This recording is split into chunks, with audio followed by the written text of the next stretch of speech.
18ஆம் படி தாண்டி பகவானை உரை வேண்டி கற்பூர ஜோதிதனை கண்டோம் ஐயா.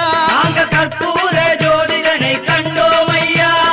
மகர ஜோதியை கண்டு மனமான சரணம் போட்டு மகர ஜோதியை கண்டு மனமான சரணம் போட்டு மணிகண்டா உன் பெருமை அறிந்தோம் ஐயா. மணிகண்டா உன் பெருமை அறிந்தோம் ஐயா.